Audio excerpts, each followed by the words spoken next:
morning. Before we get into our lesson this morning, a couple of things wanted to mention. We, of course, have been looking toward April when we're going to be starting our small groups back again for another round. And so just want to encourage you that if you would like to be a part of the small groups, please fill those forms out today. They're available on the counter in the foyer there, and there's a box you can place the form in. We're going to be dividing up the small groups and assigning small groups this week. And so next Sunday we'll have the list out for who's in which group and all that kind of thing. So please, if you want to be a part, and we would love for you to fill those out. We have had good response thus far. We would love to have more participate. So we encourage you to keep that in mind. Also, I wanted to just mention again a little bit about what we've been doing on this journey through the Word.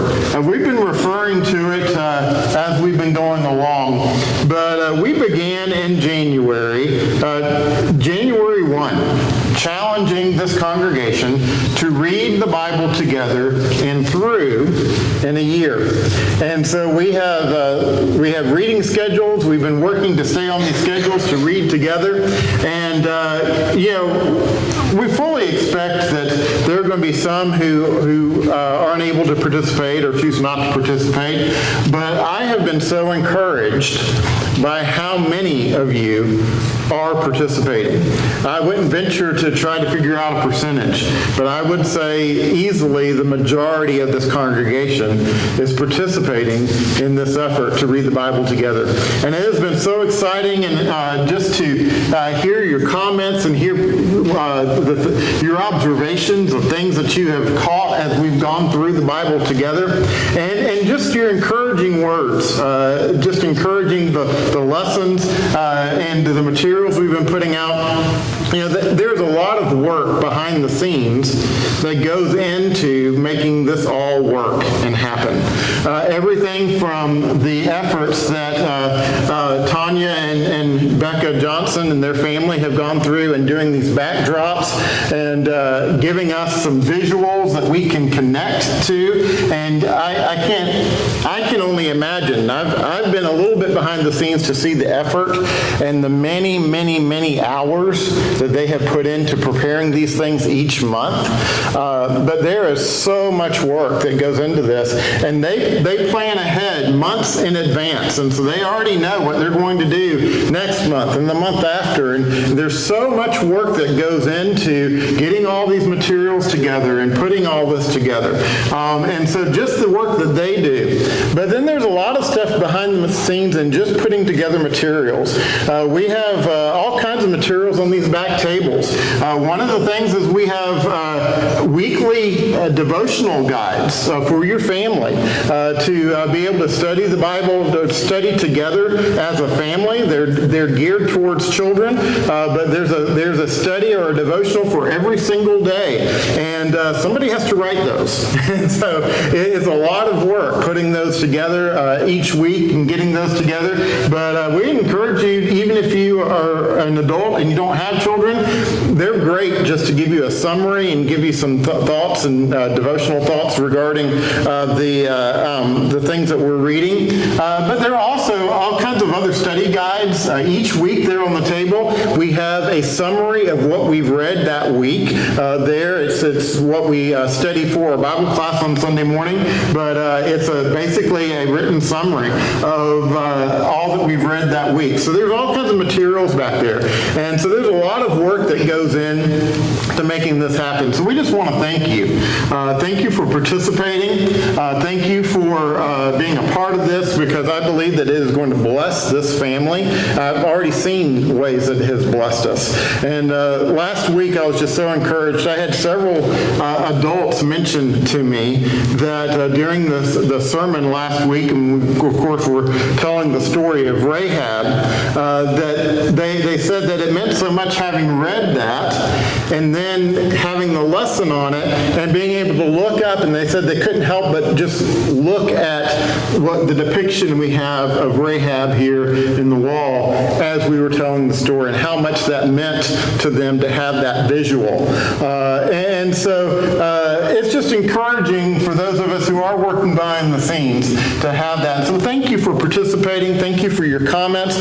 And we encourage you, if you haven't been a part of this, to jump on in. Just pick up where we have schedules on the tables in the back. There are also the schedules on our website. Just pick up where we are and read with us as we go along through the rest of the year.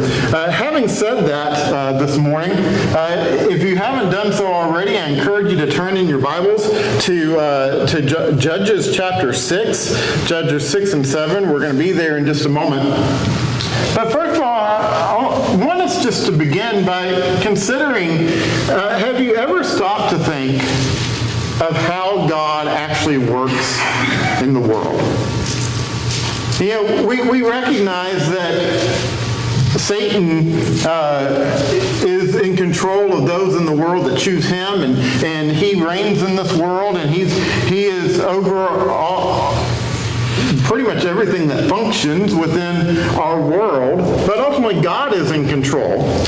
God is overall in control, and God does work in this world. He works in our lives, and he works in different ways.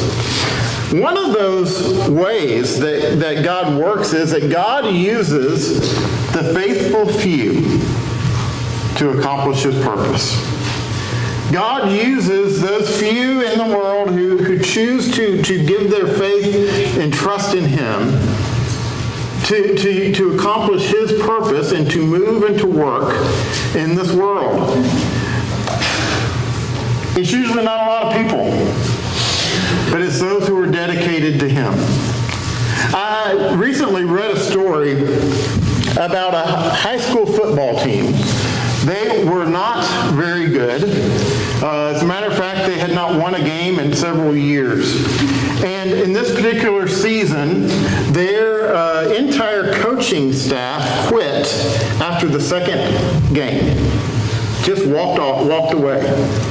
And so the high school principal was trying to figure out how to save the season and how to keep the season going. And so he tried to find somebody to coach the team. He couldn't get anybody who actually knew what they were doing. And so he finally convinced the high school music teacher to take the lead coach role for the football team. The music teacher didn't really even know a whole lot about football. But the first thing that he did was he got all the players out on the field to run them. And he just had them run back and forth and back and forth and back and forth. And what he did is the first 8 guys who stopped running, he just cut them off the team. It didn't matter what position they played. It didn't matter if they were the ones running the fastest. The first 8 people to quit running, he cut from the team. And then this coach told the remaining players, he said, I want warriors on my team who will go the distance. And that year, that high school music teacher led this very small, bare-bones football team who had never won a game to go play in state. They didn't win state, but they made it all the way to the state championships.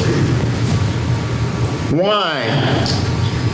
Because he had dedicated warriors. There's something to be said for those who are just dedicated to going the distance. And in the same way, God seeks those who are fully committed to his cause. Those who are willing to go the distance. Those who are willing to put in the work and to just trust God. And so as we are going on this journey through the Bible, we've come in our reading this week to Judges chapter 6 and 7. And what we find there is we find the nation of Israel that yet again they have left their faithfulness to God. They got caught up in sin yet again, and because of their sinfulness, God had allowed the Midianites to basically take them over. The Midianites had scattered them everywhere. The Israelite people, they were scattered all around the land. They were hiding in caves. They were fleeing for their lives. They were fighting for survival. And so now here in Judges 6, they cry out to God for help. Yet again, they say, God, please save us. Please help us. Get us out of this oppression.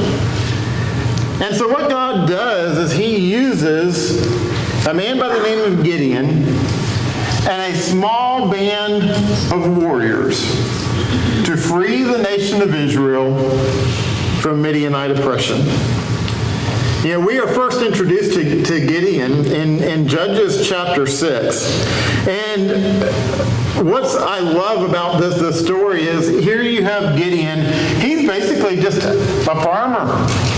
And he's out there, he's processing wheat when he is approached by an angel of the Lord. And this angel of the Lord calls Gideon a mighty man of valor. And I can just imagine, I love the interactions here in Judges 6 because I can just see Gideon say, who are you talking to? Me? Me? Yes, and the angel tells him, he says, God's going to use you to free your people. And Judges 6 is all about Gideon having to be convinced that by God, that God was going to use him. Gideon was like, no, I've got to be assured here. I've got to have some assurances. I've got to know that this is for the real thing. So God finally convinces Gideon and calls on Gideon to step up and to be used by God. Because here's the point. God's purpose in this whole scenario here was to show that victory comes from God and not from human strength. And so not only does he choose this unassuming man by the name of Gideon, he wasn't known to be a great warrior. He wasn't known to be some kind of general. He wasn't known for anything really. And yet God chooses him, and he's going to choose this very small group of men to free his people. So that there is no question that this is coming from God. Today, as we're gathered together, it's important for us to know that God still calls believers to be his faithful warriors. God still calls on us to be used by him, to fight for him and to fight for his purpose. And so there's a lot that we can learn as we walk through Judges chapter 7 this morning. And the first thing is there is a call to courage. God calls Gideon to be a man of courage, but also calls him to face fear. Let's start off by reading verses 2 and 3 of Judges 7 this morning. It says, the Lord said to Gideon, the people with you are too many for me to give the Midianites into their hand, lest Israel boast over me, saying, my own hand has saved me. Now, therefore, proclaim in the ears of the people, saying, whoever is fearful and trembling, let him return home and hurry away from Mount Gilead. Then 22,000 of the people returned, and 10,000 remained. And so picture this. Gideon has 32,000 fighting men gathered together, ready to fight for the Lord, ready to do what God calls them to do. And God tells Gideon, he says, there's too many men. You've got too many, because if you go and defeat the Midianites with this group, then y'all are going to take the credit for it. Israel's going to see this as if you did this by your own strength. And so Gideon, by instruction of God, tells the fighters that if they are afraid, if they are trembling, to just go home. And out of the 32,000 men, 22,000 were too afraid to fight. 22,000 said, I'm out. If you're giving me an out, I'm going to take it. And so 22,000 walked away. And there's an important message for us here. And that is that fear disqualifies many from spiritual battle. Fear disqualifies many from spiritual battle. Here, 22,000 men left out of fear. You see, we have got to trust God in spite of overwhelming odds. We've got to trust God in spite of anything that we might face, because fear, ultimately, it equals my attempt to put a limit on God's power. You see, as a Christian, if I'm functioning out of fear, what I'm really saying is, God, you don't have this. God, this is too big for you. God, you can't take care of this for me. You see, as a Christian, fear is really me putting a limit on God's power. And so I am called to trust God in spite of what the odds might look like. In spite of what the situation might appear to be, to just put my trust in Him. Whenever I consider this point, my mind always goes back to Matthew 14 and the story of Peter when he and the other disciples were in the boat, and the storm comes up. They look out. Jesus is walking on the water. He's walking towards them, and Peter says, Jesus, if that's really you, have me come out and walk to you on the water. So Jesus says, come, and Peter has enough faith to step out of that boat and to step onto that water. Peter begins walking on the water to Jesus, but then he notices the wind. He sees the waves. He focuses on the storm, and Peter sank when fear overtook his faith. You see, he started off strong. Peter started off with, man, I can do this because God, Jesus is doing this. He's the one, this is Jesus' power. If Jesus says I can come, I can come. I can trust in that. And then suddenly, he started looking at the odds. He started looking at all the things around him that were overwhelming. You see, we are called to walk by faith, not by sight, by all the obstacles that we see in our way, but just to trust God. There are going to be times in our lives when God calls us to courage and calls us to face our fear.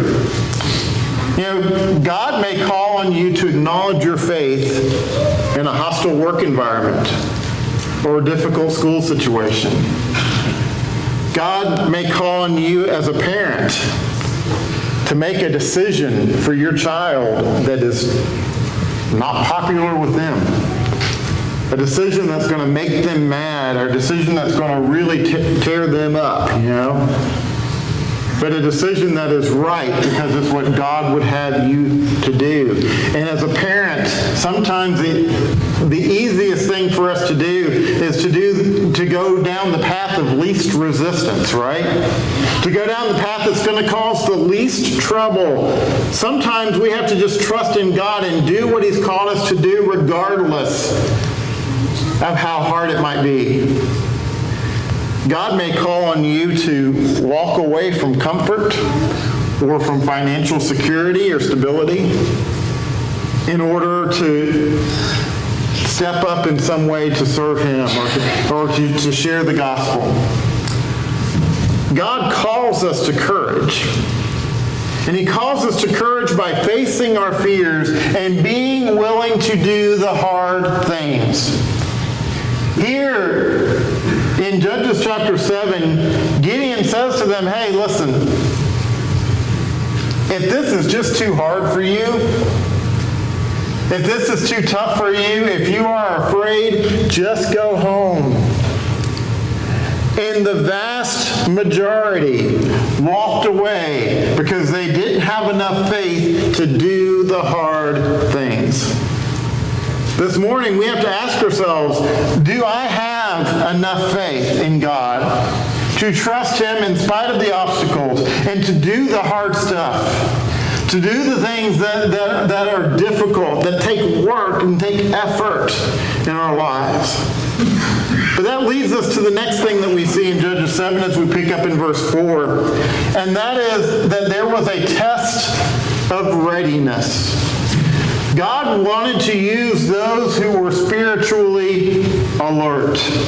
Let's read through verses 4 through 7 together. It says, and the Lord said to Gideon, the people are still too many. Take them down to the water, and I will test them for you there. And anyone of whom I say to you, this one shall go with you, shall go with you. And anyone of whom I say to you, this one shall not go with you, shall not go with you. So he brought the people down to the water. And the Lord said to Gideon, everyone who laps the water with his tongue as a dog laps, you shall set by himself. Likewise, everyone who kneels down to drink, and the number of the likewise everyone who kneels down to drink, and the number of those who lapped, putting their hands to their mouths, was 300 men. But all the rest of the people knelt down to drink water.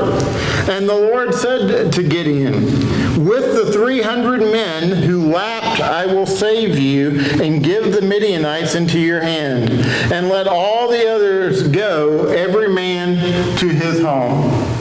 And so here, God says to Gideon, all right, you've got 10,000 men, that's still too many. And so we're going to test them. I want you to take them down to the water. And Gideon tests them based on the way that they drink. And I'll be honest with you, I struggled with this passage, really understanding it for a while. I did spend some time doing some research in this. And when you really look at what happens, it begins to make a lot of sense. Because what God said here is, you're going to have two groups of people. You're going to have a group of men who are going to be focused on that water. They're going to kneel down. They're going to get the water down in their hands. They're going to drink it. They're going to be focusing on that water. And then you're going to have a group of men. Aren't you impressed that I got down and got back up? Then you're going to have a group of men that they're going to be focused out here, and they're just going to get that water like this, and they're going to lap it while they're looking around and they're alert. That's who you want. Don't get the guys who are focused on the water. Get the guys who are focused on the task. Choose the ones who are focused on doing the job. And so there were 300 men out of 10,000 who were left. Now just picture this. They started out with 32,000 men. That's like a football stadium almost, full of people. That's what he started with. And now he's down to enough people that would fit into this room, seated in this room. That's what he has left. And that group is going to defeat the Midianite army? Really? That's going to happen? Well, how does that work? Well, you see, it's not this group of people that are doing it. God seeks to use believers who are watchful, self-controlled, and who are prepared. God seeks to use those who are ready to be used by Him. Peter says it to us this way in 1 Peter 5 and verse 8. He says, be sober-minded, be watchful. Your adversary, the devil, prowls around like a roaring lion, seeking someone to devour. Peter says we have to be up and alert because the enemy is out there and we have to be watchful. God is going to use those who are watchful and ready to be used by Him. You see, a distracted soldier is a defeated soldier. A distracted soldier is a defeated soldier. And so this morning, are you ready and watching for life's battles? Are you ready, or are you focused on the water? Are you focused on just getting through the day and on your survival and finding comfort and being with family and doing all these things? Or are you ready to be used by God? You see, Satan is just waiting for you to take time to kneel down at the water. Satan is just waiting for you to take your eyes off of God. But God uses those who are ready and who are watching. And so this morning, are you ready to be used by God? Are you prepared to be used by God? Are you watching? Are you ready? Do you have enough faith to just step up and do what God has called you to do?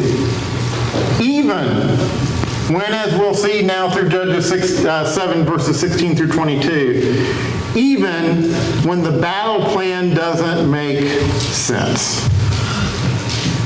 You see, what we find here in Judges 7 is that God institutes a very unconventional battle plan.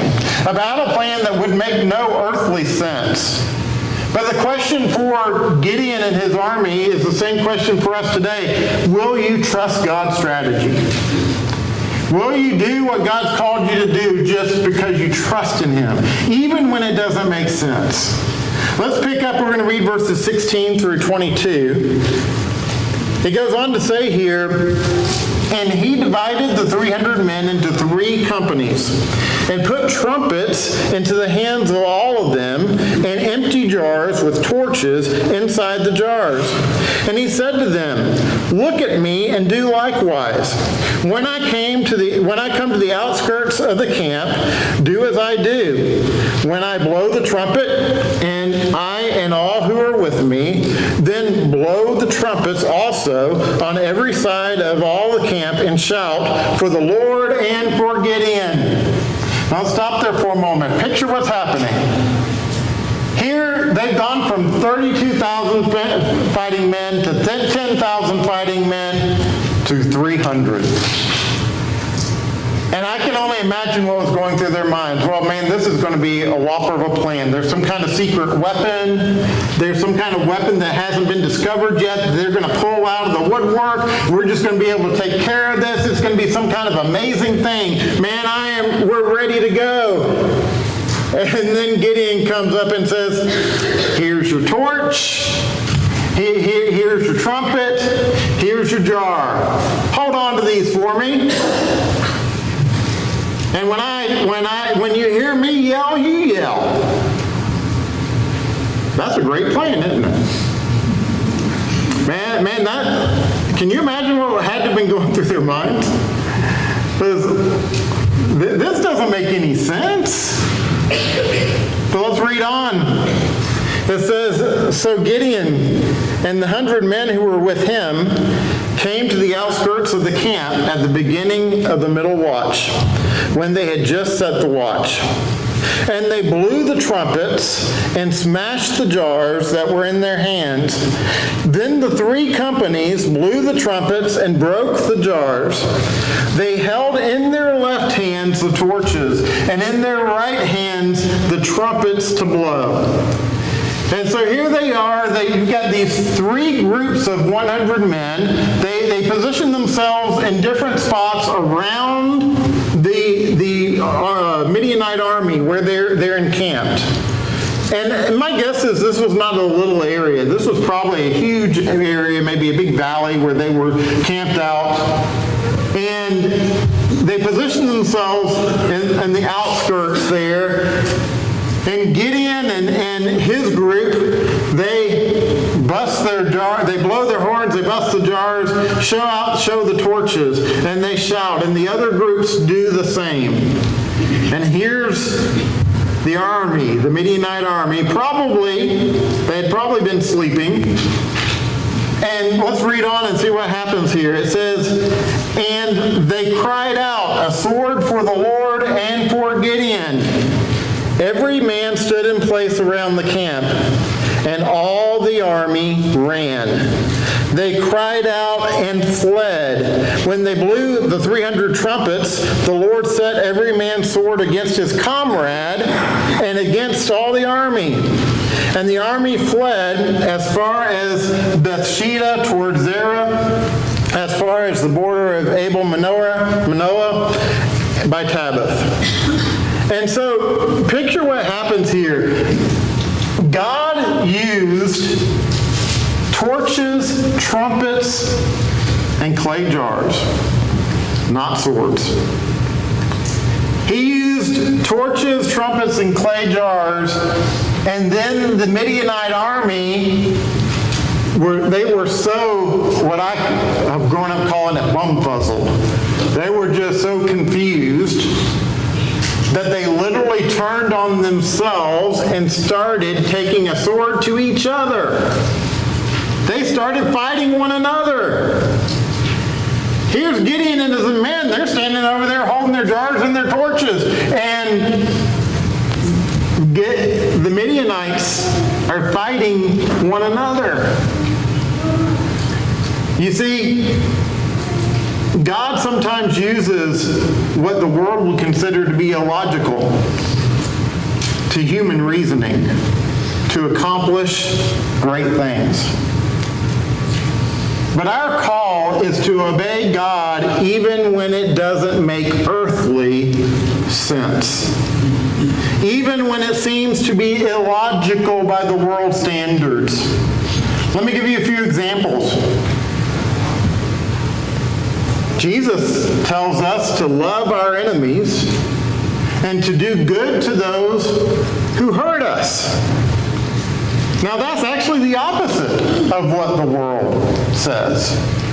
That's completely contrary to what makes logical sense in our world, right? You don't treat your enemies well. You don't love your enemies. You defeat your enemies. That's what they are. They're enemies. They're there to be defeated. And so you defeat them. You do not do good to them if they hurt you. That's what the world says. That's what makes sense according to the world. But Jesus says, love your enemies. Do good to those who hurt you. That's illogical. The question is, are we willing to simply obey in faith and do what he's called us to do? Jesus says that if someone strikes you, turn the other cheek so that he can strike the other cheek as well. Now, does that make any sense? No! I don't know how many times I've heard parents say, well, listen, if my child gets hit at school, I'm going to tell them they hit right back. Defend themselves. Why would you say that? Well, because that's what makes sense by the world's standards. That's the standard of the world. The world is, if I get hit, I retaliate. I hit back. I definitely don't make myself available to be hit again. That doesn't make earthly sense. But Jesus says if someone strikes you, turn the other cheek. That may be illogical to the world, but we are called to simply obey in faith. Do what God has called us to do, even if it doesn't make earthly sense. Christ tells us that we are to make the church, God's people, our priority on this earth. He even tells us that we're to prioritize this family over our biological and earthly families. That if we're put in a place where we have to choose between our brother and sister, mother, father, son, daughter, or the church, that we're to choose the church. Now, that doesn't make sense according to the world. That's illogical according to the world, and yet we must obey in faith. You see, the question is, do you trust God enough to simply believe that His victory will come, even when I don't understand it? You see, when we set aside earthly logic and simply trust God's plan, He gives the victory every single time. And that leads us to the final point this morning, and that is that the victory belongs to the Lord, and we give Him the glory. We're not going to read through the remainder of this chapter, but what we find there is the Midianite army, they turn on each other in confusion. God wins the battle. The Israelite people are freed from this oppression. And there's a message for us here. And that is that our success in spiritual battles is not by our might, but it is by God's power. But my question as I look at this story is, what if those 300 men had not had the faith to just do what God called them to do regardless of whether or not it made sense? What if these 300 men had not been watchful enough to pay attention to their surroundings and to focus on their mission and purpose? What if these 300 men had walked away with the 22,000 out of fear? God uses faithful people. He will step up and be one of Gideon's men. He uses us for His purpose and for His glory. The question this morning is, are you one of Gideon's men? You know, God still today seeks faithful, courageous, and alert believers. He seeks people who will simply trust in Him and trust in His plans and give Him the glory. This morning, as you leave, on the tables here in the back, you'll find some paper spears there. Like we've done in the past, I encourage you, if you consider yourself to be one of Gideon's men or Gideon's people, someone who's willing to be used by God, put your name on one of those spears and just put it in the box there. Because what we're going to do is we're going to add those to the army back here. And it's just to serve as a reminder to us that we are called to step up. There is a call to action for every believer. Every believer is called to be brave in our faith, to be watchful in our walk, and to be obedient to God's ways. This morning, are you willing and ready to be one of Gideon's men? More importantly, one of God's people. Are you a warrior? You know, I'll be the first one to say that I've never considered myself to be a warrior. I'm not really built that way. You know, I don't like confrontation. I don't like to call attention to myself, and I really don't like pain. You know, so I've never really thought of myself as a warrior, and yet my purpose every day is to be used by God. And that's all He calls us to. He doesn't call us to be a fighter. He doesn't call us to be bloodthirsty or to desire conflict. He just calls us to be willing to be used by Him in His ways, for His purpose, regardless of whether or not we understand it. You see, it doesn't take a lot of people to accomplish God's purpose. There were 12 men who were used by God at the beginning of the establishment of the Lord's church to to go into all the world and teach the gospel to the entire world. They accomplished that mission with this small band of believers, so much so that it was said that they turned the world upside down for Jesus. 12 people. What can a band of 120 warriors in this room do? What can we as fighting men and women for God, as His warriors do, if we are brave, if we are watchful, if we are obedient? You see, God calls you to be one of His warriors, to trust in Him, and simply serve. This morning, are you one of Gideon's men? It's our challenge, it's our call. And I encourage you this morning to consider what that means for you in your life and for your commitment to God. If you're subject to the invitation, we invite you to come as we stand, as we sing.